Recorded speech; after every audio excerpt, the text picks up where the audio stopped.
Do you have 3 minutes? Then you have enough time to improve your day. Who knows? Maybe even your life.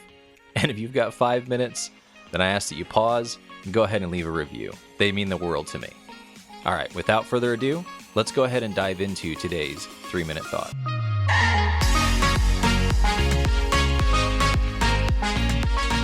Since you clicked on today's title, I'm guessing that at some point in your life, or maybe even now, you feel like a fraud. And you might be asking yourself, especially if you feel that way, how in the world can that be a good thing, Josh? I would be confused if I were you. Now, let me first clarify one point, and that is that I'm not talking about imposter syndrome in the sense of an ongoing internal dialogue in your mind. I think all of us at some point in time have felt like a fraud or experienced imposter syndrome. And it's one thing to have those thoughts periodically, it's another to be haunted by those thoughts.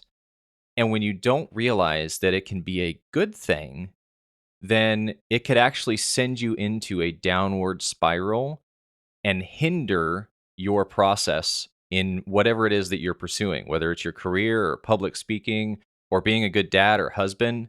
And so today, we're just going to touch base on how in the world can feeling like a fraud be a positive thing. And that's directly because of the 4 stages of competency. Now, if you're not familiar with what those are, I would suggest looking them up. But really quickly, they are unconscious incompetence, conscious incompetence, conscious competence, and unconscious competence. And essentially what it is, without going into detail, it's the evolution of knowing that you don't understand something or are not good at it through to the point where you're an expert. You can do it without effort or with very little effort because it feels like it comes natural. And feeling like a fraud really comes into play in stages 2 and stages 3. And that's really when you start to engage with something, you start to pursue it, and you don't feel like you've mastered it yet, but you have started to experience some momentum or some traction within that. But you've done enough of it to understand that you don't fully know what you're doing. As in, you've become aware of how big or broad something is, an industry is. Let's use life consulting as an example. That's what I do.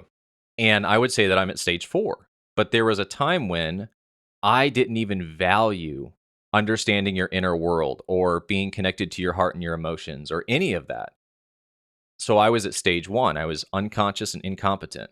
But then as I began to pursue life consulting, I started to get into it, and I reached a point where I knew that I didn't know much. And that's really that stage where you can feel like a fraud.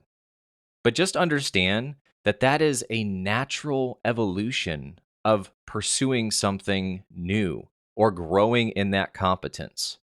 So regardless of what it may be, if you find yourself in moments feeling like a fraud, just know, hey, I'm actually growing in the stages of competency and moving to that highest level, and I need to get past this insecurity or imposter syndrome feeling in this moment and understand that it's part of the evolution of me becoming a master. And that is how feeling like a fraud can actually be encouraging when you begin to realize you only feel that way because you understand enough of something to feel that way in the first place. So don't see feeling like a fraud as a bad thing. Like I said already, I think that we all feel it at times throughout our life. If you feel haunted by it and you're really wrestling with imposter syndrome, that's a completely different topic in the ways that you can confront it and manage it and overcome it. But for today, understand if you're feeling like a fraud, pause, ask yourself, am I in one of those stages of competency where I know enough to know that I don't know a lot? If that's the case, don't be discouraged by it.